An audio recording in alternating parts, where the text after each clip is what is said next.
ஐயா தீவா ஜெகநாதன் அவர்கள் எழுதிய கங்கை நதியும் பார்வதி தேவியும் கேள்வியும் என்ற கதையில் இருந்து நம்பிக்கை என்னும் கருவையும் மற்றொரு கதையில் இருந்து மன உறுதியோடு குறிக்கோளை நேர்மையான முறையில் எவ்வாறு அடைய வேண்டும் என்ற கருவையும் இணைத்து ஒரே நாடகமாக உருவாக்கியுள்ளேன். உங்கள் அனைவருக்கும் ஒரு வேண்டுகோள், நீங்கள் அனைவரும் அமைதியாக கவனித்தால் மட்டுமே குழந்தைகள் பேசும் வார்த்தைகளும் கதையின் கருவும் உங்களுக்கு புரியும். இந்த நாளுக்காகத்தான் பல நாட்கள் பயிற்சி எடுத்திருக்கிறோம். நன்றி. பார்ட் 1. எல்லாருக்கும் வணக்கம். இந்த கங்கை நதி கரையிலிருந்து தான் நான் நிறைய வருஷமா தினமும் சொற்பொழிவு சொல்லிட்டு இருக்கேன். அப்படி இந்த கங்கை நதி பத்தி சொல்றேன். இந்த நதியில மூழ்கி இருந்தா நம் செய்த பாவம் எல்லாம் போயிடும். அதோடு சேர்த்து இறந்த பிறகு சொர்க்கத்துக்கே போகும்ன்றதுதான் நம்பிக்கை. அதுக்குதான் நீங்க எல்லாரும் இங்க வந்துருக்கீங்க. எப்ப அவங்க சாமி பண்ணி கொடுப்பாங்க.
லட்சக்கணக்கான மக்கள் வர்றாங்க, தண்ணிலையும் முழுகி எழுந்துக்கிறாங்க.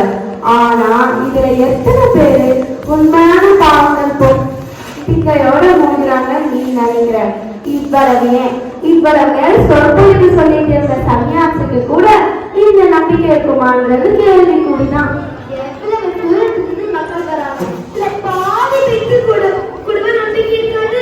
நம்பிக்கை இல்லாம ஒரு முறை இல்ல 10 முறை மூழ்கி எழுந்தாலும் பாவங்களும் போகாது, சொர்க்கலோகமும் நடப்பாது.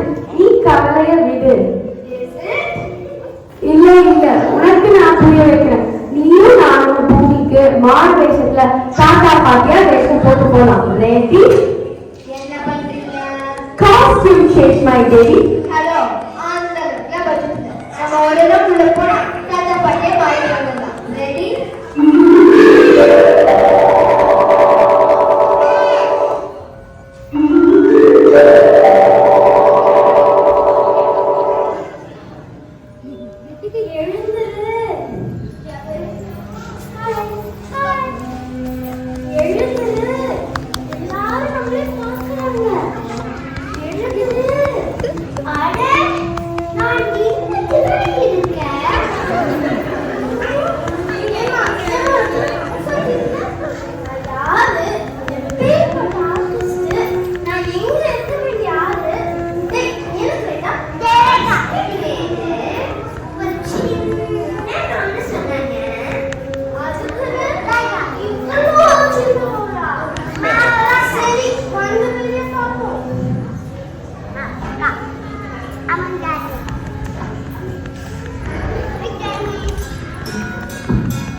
கவலைப்படாதீங்க.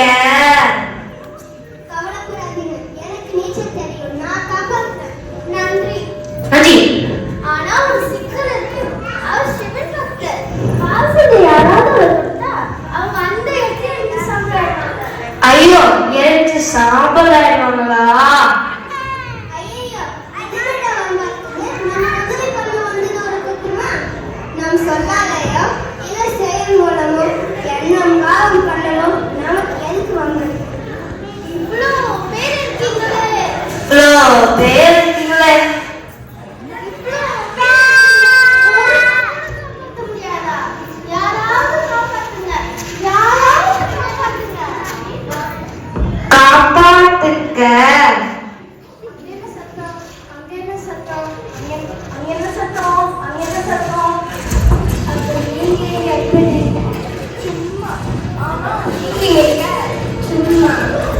ஆமா, நீங்க போகலைவா? எனக்கு நீச்சலும் தெரியும், காப்பாத்துறது எனக்கும் இருக்கு. ஆனா என்ன அந்த மாதிரி தெரியமா சொல்லுவாங்களே, பாவம் சொல்லுங்க, தொட்டா இறைஞ்சு சாம்பல் ஆடுவாங்க. அந்த வேலை இருக்கு, அந்த கிழமை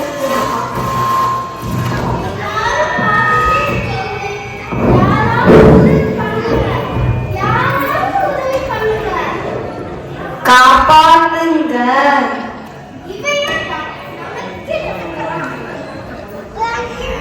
என்னமா பிரச்சனை?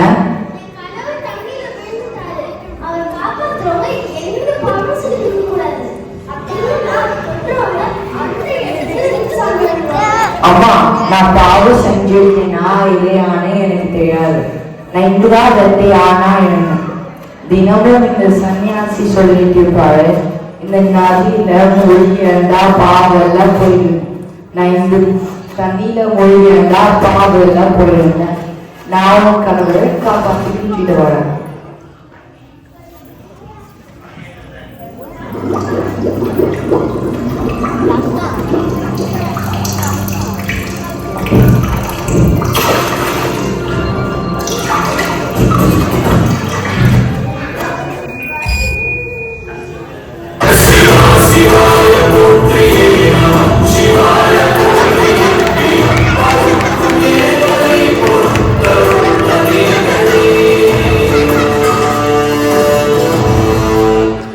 நான் கண்களை காப்பாத்திட்டு வந்துட்டேன். அவர் ஜாலியா தண்ணிக்குள்ள உருகிட்டு பண்ணிட்டு இருக்காரு. இந்த சொல்லிங்க டைரிங்க எல்லாம் பண்ணாம உங்க வீட்டுக்கு போய் பத்திரமா சேருங்க. ஆமா, போயிட்டு பத்திரமா வீட்டுக்கு போய் சேருங்க. ரொம்ப கட்ட மாட்டேயா, உன்னைக்காக கேட்குறீங்க. வாங்க.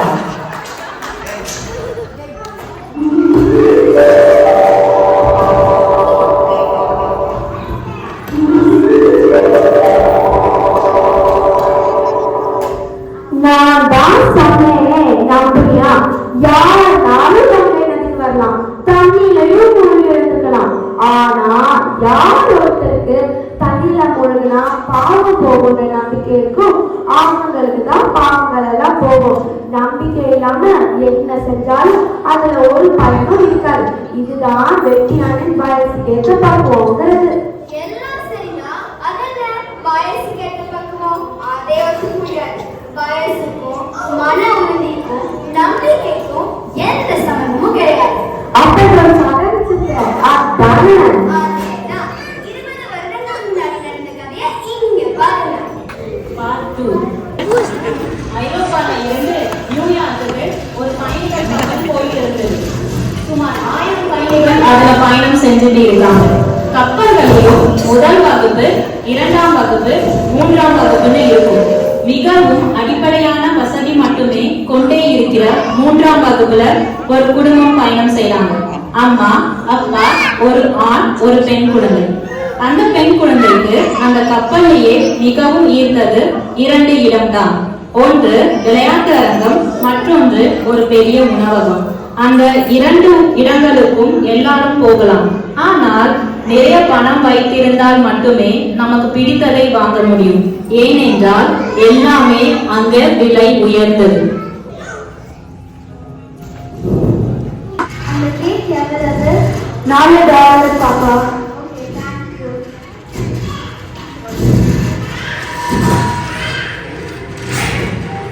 அம்மா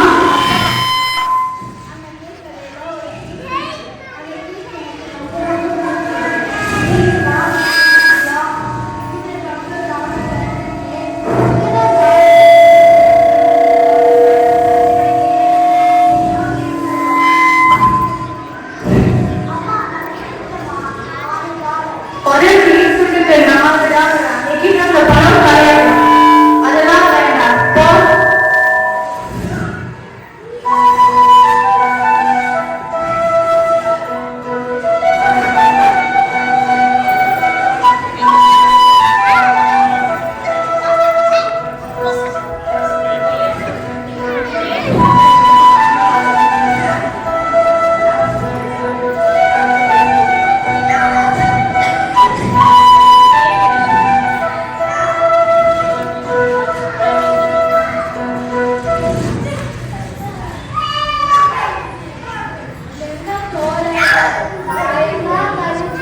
நான் போய் பார்த்துக்கிறேன். வா.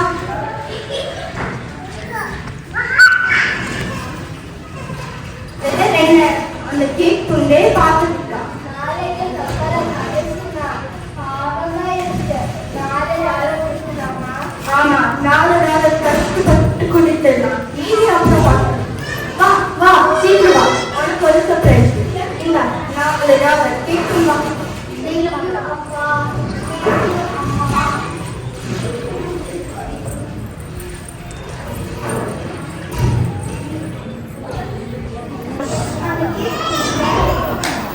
$5 தான் பாப்பா.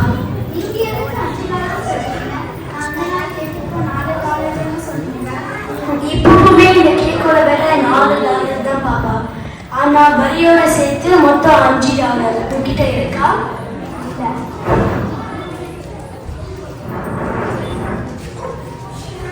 சார் கவனிச்சீங்களா? அந்த பாப்பா கப்பல் ஏறின நாள இருந்து இப்போ வரைக்கும் எங்க கடைக்கு வந்துட்டு போறா. எப்பவுமே இல்லாதவங்களுக்கு தான் இருக்கிறதோட மதிப்பு தெரியும். கரெக்டா?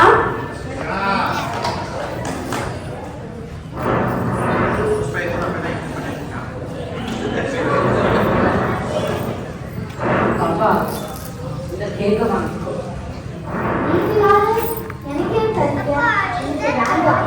ஐயா எதுவும் வாங்கக்கூடாதுன்னு என்கிட்ட சொன்னாங்க. இவ்வளவுதான் இந்த கேக்க வாங்கிக்கோ. நீ கையில $4 எடுத்துக்கிறானே அதை குடிச்சிட்டு இந்த கேக்க வாங்கிக்கோ. நீங்க எதுக்கு $4 கொடுக்குறீங்க? இப்பதானே சொன்னாங்க $5. சரி இப்போ வாங்கிக்கோ. செரி பழத்தை எடுத்துட்டு செரி பழத்துக்காக $1 கம்மி பண்ணிட்டு இந்த கேக்க வாங்கிக்கோ. இல்ல எனக்கு வேண்டாம்.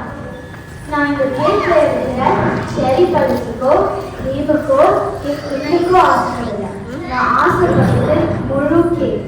பாப்பா இத்தனை நானும் வருவதை நானும் பார்த்தேன். நான் தான் இந்த கடைக்கே ஓனர். நான் வைக்கிறது தான் இந்த விலை. $1 ஒரு சின்ன பெண் நீ விரும்பியதை வாங்காம போது எனக்கு கஷ்டமாக இருக்கு. அதனால தான் நானே வந்து இந்த கேக்கை வாங்க. நீங்களும் ஒண்ணுதான்.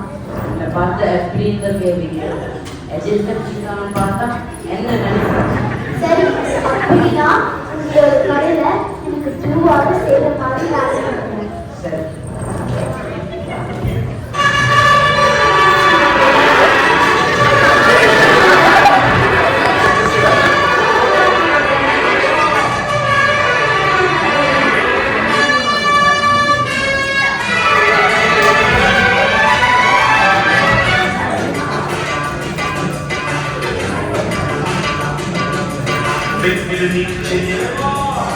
இது வேத சத்தியம்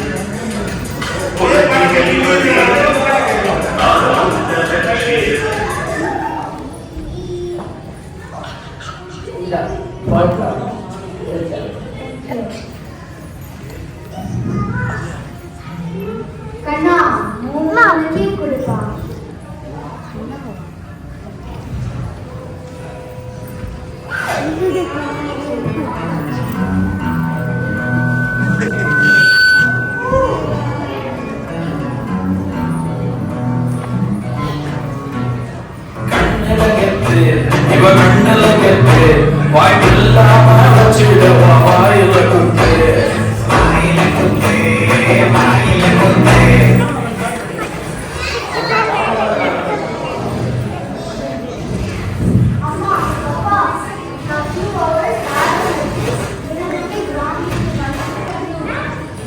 Good job.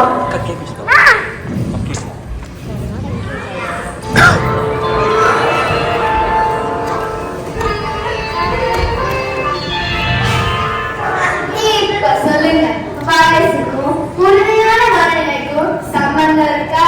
நான் நீ சொல்லவே மாட்டேன். நீ சொன்னா சரிதான். உங்க வீட்டுல எப்படி?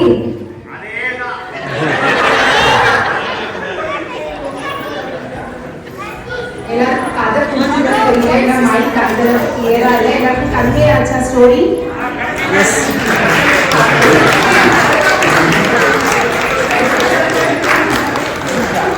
முதல் கதையை பார்த்த மாதிரி தான் நம்மில் பலரும் இறைவனிடம் பிரார்த்தனை பண்ணுவோம், பல மோட்டிவேஷனல் ஸ்டோரிஸ் கேட்போம், புத்தகங்கள் படிப்போம். ஆனால் இதையெல்லாம் எந்த அளவுக்கு நம்பிக்கையோட செய்கிறோங்கிறது தான் நம்முடைய வாழ்க்கையையும் முன்னேற்றத்தையும் தீர்மானிக்குது. என்னுடைய வாழ்க்கை, தொழில், படிப்பு, வேலை அனைத்தும் நல்லபடியாக அமையும் என்ற நம்பிக்கை அனைவருக்கும் இருக்க வேண்டும்.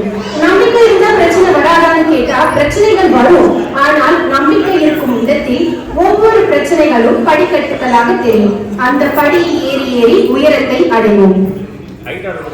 இரண்டாம் கதையில் கனவு காணுங்கள் என்று கலாம் ஐயா சொன்னது போல நாம் நேர்மையான முறையில் ஆசைப்படுவதை அடையும் வரை திருப்தி அடையவே கூடாது. வெற்றியாளராக வேண்டும் என்று ஆசைப்படுவது சுலபம், ஆனால் வெற்றியாளர் ஆவது கடினம். இந்த பாதையில் பாதி வெற்றி, முக்கால் வெற்றி எல்லாம் கிடைக்கும். அப்படி பாதி முக்கால் வெற்றிக்கெல்லாம் நாம திருப்தி அடையவே கூடாது. நமக்கு தேவை முழு வெற்றி. நான் எதற்கு ஆசைப்பட்டேனோ அது முழுசா கிடைக்கிற வரை மன உறுதியோட போராடிக்கிட்டே இருக்கிற குணம் தான் வெற்றியாளர் ஒவ்வொருத்தர்கிட்டையும் இருந்துட்டு இனியும் நாம் அனைவரிடமும் இருக்கணும். வாய்ப்பிற்கு நன்றி. என்ன சக்தி, எப்படி சீட்டு போச்சு? என்னப்பா, எனக்கு ரெண்டு டைலாக் தான் வாங்க. ஒரு நிமிஷம் இரு.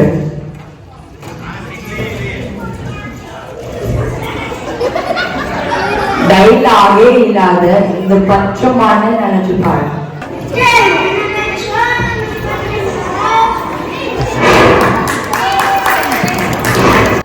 சன்னியாசி கீர்த்தனா.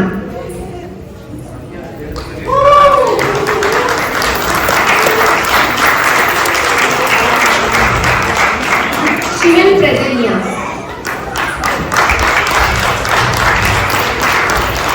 பார்வதி அதித்தி. தாத்தா நிலானி. பாட்டி தனிஷா. மண்டச்சக்கமண்டைய தேச்சரன். வெற்றியான் ஹரிஷாகர். வண்டி போக்கர்கள் 1 and 2 மற்றும் பார்க்குள்ள அம்மா அப்பாவை வந்தது சிவானி மற்றும் Diksha. Small girl Vinaya. Cake shopper Sanji. Cake shop owner Daniel. Special appearance little boy கேடன்.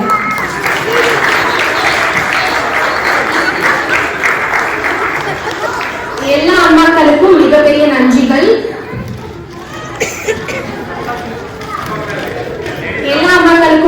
நன்றிகள். Deepa all rounder, actually property arrangement, sari holding, editing, ideas பண்ணல பிளஸ் ஆக்டிங்கும் பண்ணாங்க. Deepa audio editing and mic rotation இன்னைக்கு மட்டும் இல்ல எல்லா பிராக்டிஸையும் கண்டினியூஸா பண்ணிட்டு இருந்த Brinda, thanks.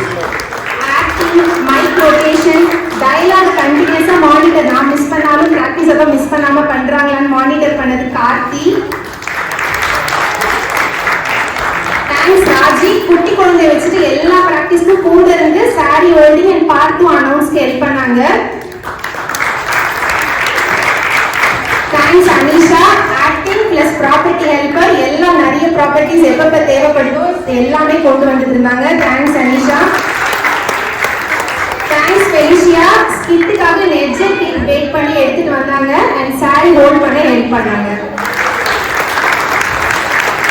Maneka actually middle தான் ஜாயின் பண்ணாங்க பட் அவ்வளோ interest and involvement continues support plus நம்மளோட சவுண்ட் இன்ஜினியர் அவங்க தான். தேங்க்ஸ் மஞ்சு கான்ஸ்டன்ட் சப்போர்ட் எப்பவுமே கொடுத்துட்டே இருந்தாங்க மாடலா. Thanks Eswari for the support. குரூப்ல ஏதாவது வேணும் காஸ்டியூம்ஸ் ரிகார்டிங்கா ஏதாவது வேணும்னா அவங்க தான் ஃபர்ஸ்ட் பர்சன் எதுவா இருந்தாலும் என்கிட்ட இருக்கு எடுத்துட்டு வரேன்னு சொல்லி ஃபர்ஸ்ட் ரெஸ்பாண்ட் பண்ணுவாங்க. தேங்க்யூ ஈஸ்வரி.